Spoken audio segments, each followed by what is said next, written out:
Making news during this trip for the president, though, are fresh questions here at home about his fitness to do the job as commander-in-chief. We'll get into all of it now. I'm Harris Faulkner. You are watching our live coverage from there. We bring it back to America here on the Faulkner Focus, and I welcome in focus retired Army Lieutenant Colonel Daniel Davis, senior fellow at Defense Priorities. And Colonel, most importantly, we'll start with NATO and the president's firm defense of the United States staying yoked and as a member in NATO. It's a military alliance. Should America help pull Ukraine in eventually? He seems determined to do that. You know, Harris, you really hit the nail right on the head. That is the critical question, the most critical question for the American audience. How does this affect American national security interests and our economic interests? And there is no rational path that anyone can claim that adding in a country who is presently at war with our biggest nuclear adversary in the world is somehow going to make our security better. It makes perfect sense for Zelensky to want to be in NATO. Naturally, he would love to have 32 other countries fighting alongside of him, but 32 other countries are not threatened by Russia. And let me just point blank say, Russia poses no conventional threat to the United States or NATO that we couldn't crush with our own. And Putin is aware of that, and there is no evidence that he would come and attack us. But we have to look after our national security interests, and Biden should never extend NATO invitation to Ukraine, not now or in the future, frankly. So that's interesting, because the president said just moments ago, well, we would never let them in while they're at war. That would never happen. He said, but it will happen. And he said that with such conviction. He said it's only a matter of timing. And you're saying it should never happen. That is correct. And look, you also got to look beneath the surface of what's being said to try to put a happy face on all this. And Stoltenberg himself, standing next to Zelensky, said that he would not be let in until conditions were met and the alliance agreed to it. Two of the key conditions, non-negotiable, are you have to have all internal disputes settled and all border disputes settled. That obviously is not even on the realm, because they've been in a civil war since 2014, so that's not settled.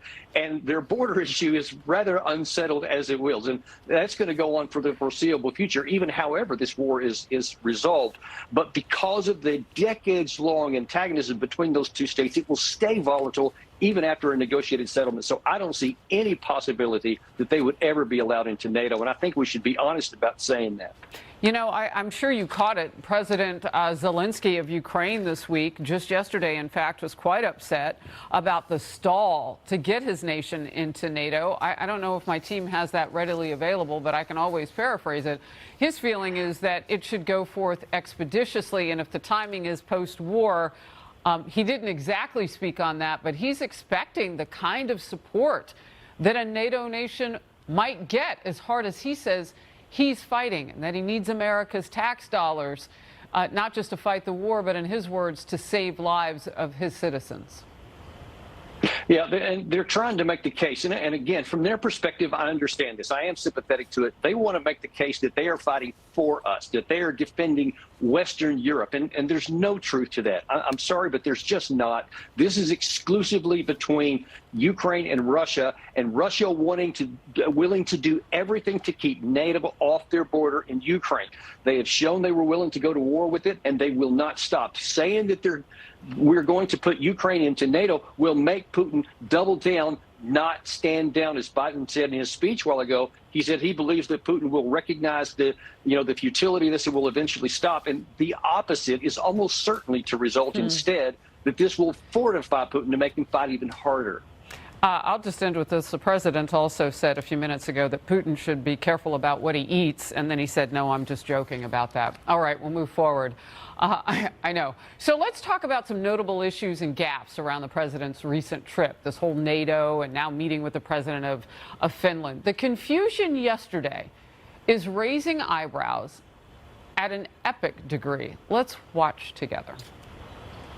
Russia could end this war tomorrow by withdrawing its forces from Ukraine, wrecking its international borders, and ceasing its attacks on it, its inhumane attacks on Russia.